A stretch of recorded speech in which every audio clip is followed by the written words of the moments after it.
Crepe উইভের এ পর্বে আমরা যে ডিজাইনটি দিয়ে কাজ করব সেটি হচ্ছে মূল উইভকে ঘুরিয়ে বা উল্টিয়ে ক্রেপ উইভ। কীভাবে ডিজাইনটি করতে হবে? একটি মোটিভ নিতে হবে, তারপর মোটিভটিকে ঘুরিয়ে বা উল্টিয়ে ডিজাইন করতে হবে। এখানে উল্লেখ্য, মোটিভে ওপর ও নিচের অংশে পার্থক্য থাকতে হবে। এ জাতীয় কিছু কোশ্চেন 10x10 ঘরে মূল উইভকে ঘুরিয়ে বা উল্টিয়ে ক্রেপ উইভ অঙ্কন করে ডিজাইন করো ড্রাফটিং লিফটিং সহ। একটি ক্রেপ উইভ ডিজাইন করো ড্রাফটিং লিফটিং সহ। নিচের মোটিভ থেকে ডিজাইন করো। এখন মোটিভটি অনুসারে মেইন ডিজাইন করা হবে। আমরা এখন ডিজাইনের পার্টে চলে যাব।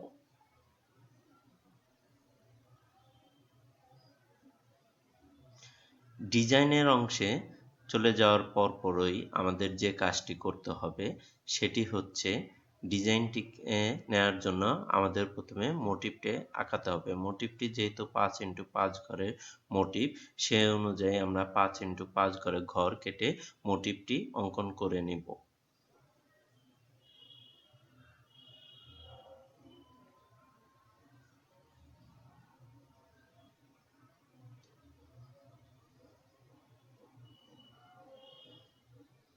এখানে মোটিভটি কালারিংয়ের পার্থক্য করার কারণ হয়েছে, কারণ আমরা যখন মূল ডিজাইন করব সে অংশে যেন আমরা বুঝতে পারি কি পার্থক্য এবং কি আলাদা করা হয়েছে। এখন আমরা ঘর কেটে নেব 10x10 ঘরে।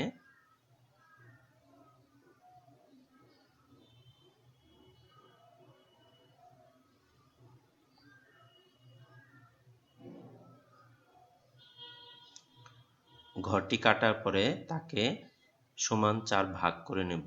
4x5x5 অংশে উভয় পাশে।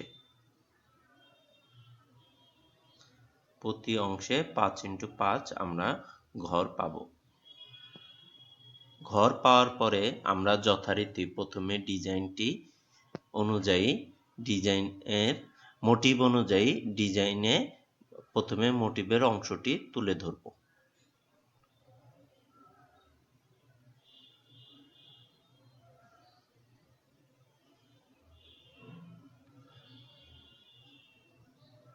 মোটিভের অংশ তুলে ধরার পরে সেই অনুযায়ী এটিকে ঘুরিয়ে বা উল্টিয়ে আমরা ডিজাইনটি করব।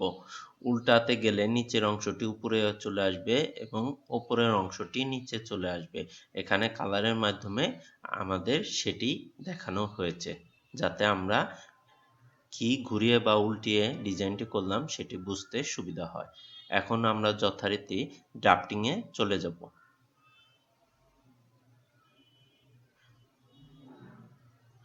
ড্রাফটিংয়ে আগের মতোই কোনো ঘরের সাথে কোনো ঘরের মিল থাকলে সেটি পাশাপাশি বসবে, আর যদি কোনো মিল না থাকে সেটি সরাসরি উপরের দিকে উঠে যাবে। আমরাও সে অনুযায়ী ড্রাফটিংটি করেছি।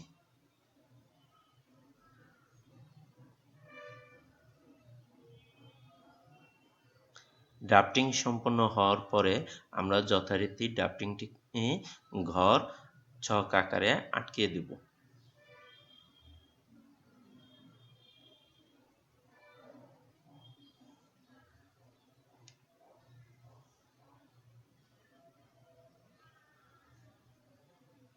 ড্রাফটিং আটকানোর পরে আমরা যথারীতি লিফটিংয়ে চলে আসব এবং লিফটিংয়ে আমরা আগেই জানি যে কয়টি পরেন সুতা আছে সে কয়টি পরেন সুতা ঘর নিতে হবে এবং ড্রাফটিংয়ের ঝাপ অনুযায়ী আমাদেরকে ঘর নিতে হবে এবং সেটিকে ছক কাগজে আটকাতে হবে। তারপর ডিজাইনের যে ঘরের সাথে যে ঘরের মিল পড়ে সেই ঘর হুবহু সে অনুযায়ী তুলতে হবে।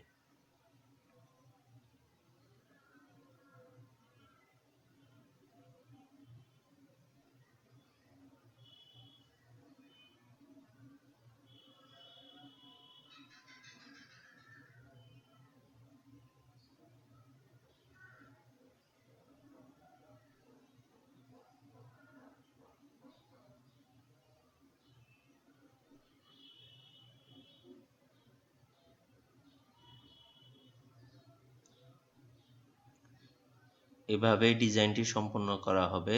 ডিজাইন সম্পর্কে আরও অন্য কোনো তথ্য জানতে চাইলে আমাদেরকে কমেন্টসের মাধ্যমে জানান। আমরা সেগুলো আপনাদের কাছে উপস্থাপন করার চেষ্টা অবশ্যই করব। ধন্যবাদ সবাইকে।